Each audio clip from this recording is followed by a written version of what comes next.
Porky. Roll 'em.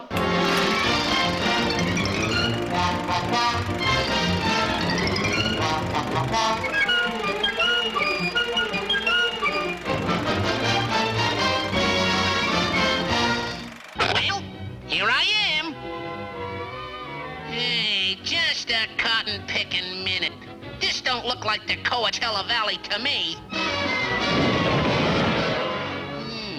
I knew I should have taken that left turn at Albuquerque. I think one of the reasons Bugs Bunny stood out as a star right away was that he was such a strong character. Stop steaming up my tail!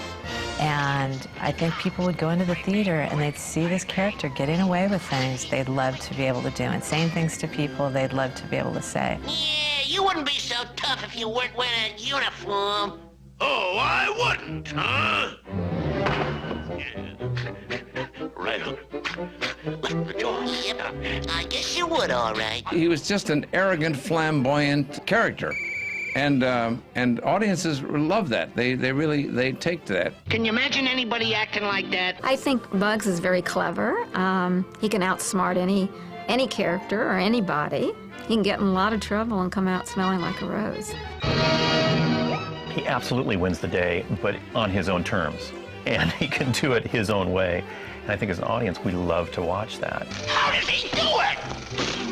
What I find so interesting about Bugs Bunny is that not only wasn't he hatched overnight, but almost every director and writer team and every lead animator at the studio had a crack at this wacky rabbit character. So that by the time Bugs really came to be the character we now know and recognize, What's up, Doc? he was a collaborative effort, and maybe that's why he was so good. Okay, cut the charge. I think Bugs is different than all of our characters, and that is that he's a comic hero. You are my hero!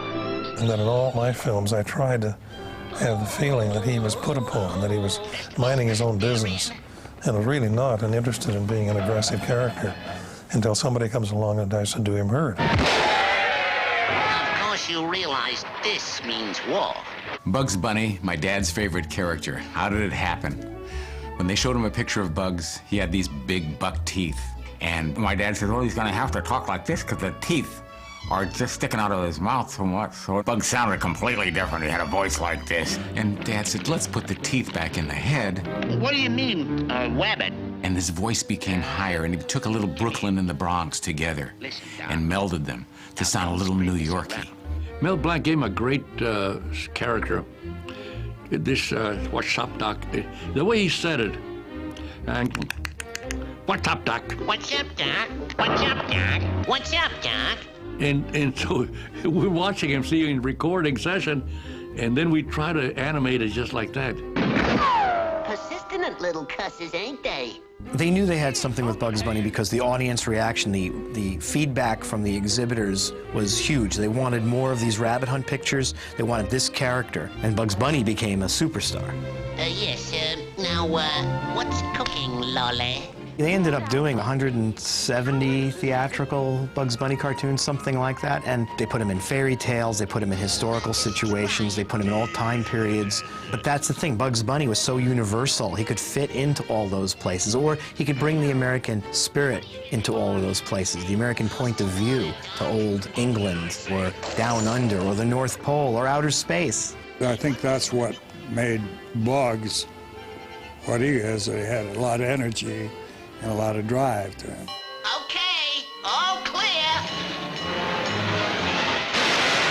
I don't know that I could ever have too much of Bugs Bunny. I think he seems to bring a perspective of the world that maybe I'd like to emulate. Bugs is always in charge. Bugs always knows what's going on. Bugs always wins. And so it's kind of hard to think of any other cartoon character that would give a kid that kind of, identification. Do you want to be Daffy Duck and have an anvil fall on your head every 5 minutes? No. But Bugs almost never has an anvil fall on his head because he's too smart. So the trick is to be the smartest cartoon character in the room, and I think that's what Bugs has always been. Wabbit season! Duck season, fire! Bugs is still the most popular cartoon character in the world. He's a hero without being Superman or Mighty Mouse because he does it with his brain. And he's a tough guy with a heart of gold. I think that collective, collaborative energy that went into that character helped shape him to be the extraordinary character he ended up being, the #1 cartoon character in the world.